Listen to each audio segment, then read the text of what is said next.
ST వర్గీకరణతోనే యానాదులకు మేలు జరుగుతుందని యానాదుల సంక్షేమ సంఘం రాష్ట్ర అధ్యక్షులు పెంచలయ్య అధికార ప్రతినిధి బాపట్ల బ్రహ్మయ్య తెలిపారు.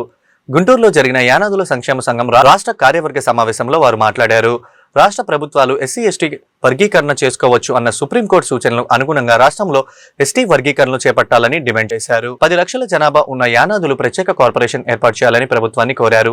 ప్రభుత్వం తమ డిమాండ్లను పరిష్కరించాలని కోరుతూ త్వరలోనే విజయవాడలో రాష్ట్ర స్థాయి యానాదుల సింహగర్జన కార్యక్రమం ఏర్పాటు చేస్తామని తెలిపారు. ప్రభుత్వం తక్షణమే తమ న్యాయమైన డిమాండ్లను పరిష్కరించాలని వారు విజ్ఞప్తి చేశారు. సంక్షేమ సంఘం రాష్ట్ర కార్యవర్గం అలాగే యానాది రిజర్వేషన్ పోరాట సమితి కార్యవర్గ సమావేశం నిర్వహిస్తా ఉన్నాం. ఈ సమావేశంలో ప్రధానంగా ఏదైతే ఎస్టీ వర్గీకరణ అలాగే యానాదులకు ప్రత్యేక కార్పొరేషన్ అనేటువంటి 2 విషయాల మీద చర్చించి పలు తీర్మానాలు చేయమనున్నాం. ఏదైతే ఎస్టీ వర్గీకరణకు సంబంధించి ఏదైతే గౌరవ సుప్రీంకోర్టు ఎస్టీలని వర్గీకరణ ఆయా రాష్ట్ర ప్రభుత్వాలు చేసుకోవచ్చు అని చెప్పి సుప్రీంకోర్టు జడ్జిమెంట్ ఇవ్వడమైనది. అయితే ఏదైతే ఈ రాష్ట్రంలో ఉన్నటువంటి కూటమి ప్రభుత్వము ఎస్టీ వర్గీకరణ చేసింది, కానీ ఎస్టీ వర్గీకరణ మాత్రం ఇంతవరకు దానికి సంబంధించినటువంటి ప్రక్రియను ప్రారంభించలేదని చెప్పి మేము తెలియజేస్తూ, ఏదైతే ఈ రాష్ట్రంలో ఉండేటువంటి 34 తెగల గిరిజన తెగల్లో అత్యధిక జనాభా కలిగినటువంటి తెగ యానాదులు. ఇప్పటికీ అన్ని విధాల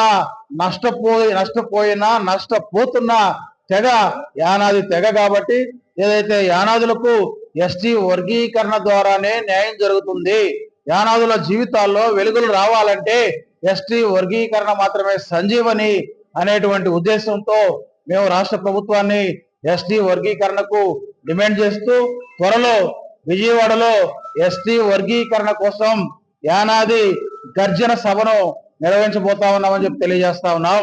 అలాగే మరొక విషయం ఏమిటంటే యానాదులకు ప్రత్యేక కార్పొరేషన్ గత ఎన్నికల సందర్భంగా ముఖ్యమంత్రి నారా చంద్రబాబు నాయుడు గారు అలాగే లోకేష్ గారు యానాదులకు ప్రత్యేక కార్పొరేషన్ ఇస్తామని చెప్పి హామీ ఇచ్చి ఉన్నారు.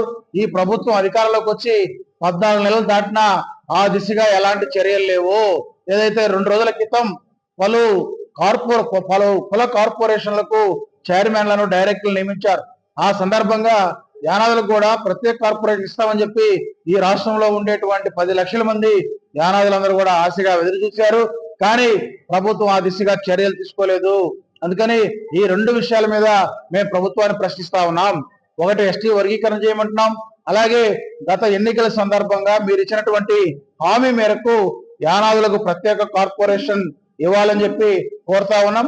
ఈ 2 సమస్యల మీద మేము ప్రభుత్వానికి విజ్ఞప్తి చేస్తా ఉన్నాం. ప్రభుత్వం సానుకూలంగా స్పందించాలని కోరుతా ఉన్నాం.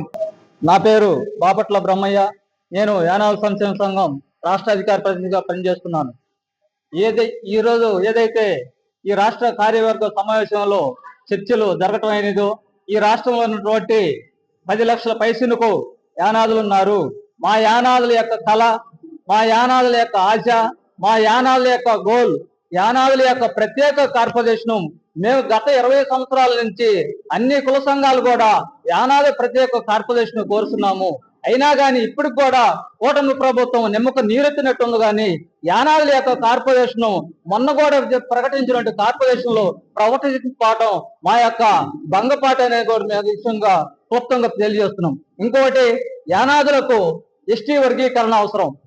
వర్గీకరణ ఈ యానాదుల రాష్ట్రం ఉన్నటువంటి యానాదుల జీవిత విధానాల్లో కూడా ఇప్పుడు కూడా మార్పు రాలేదు. కాబట్టి యానాదుల యొక్క జాతి బిడ్డలు మెరుగుపడాలన్నా, యానాదుల యొక్క కుటుంబాలు కూడా బాగుపడాలన్నా కూడా ఈ ఎస్టీ వర్గీకరణ అవసరమని మేము రాష్ట్ర వ్యాప్తంగా అనేక జిల్లాల్లో ఎస్టీ వర్గీకరణ పైన కలెక్టర్ల గారికి వినతి పత్రాలు ఇచ్చాం. అయినా కానీ ఇంతవరకు వర్గీకరణ కూడా స్పందించలేదు ఈ కూటమి ప్రభుత్వం.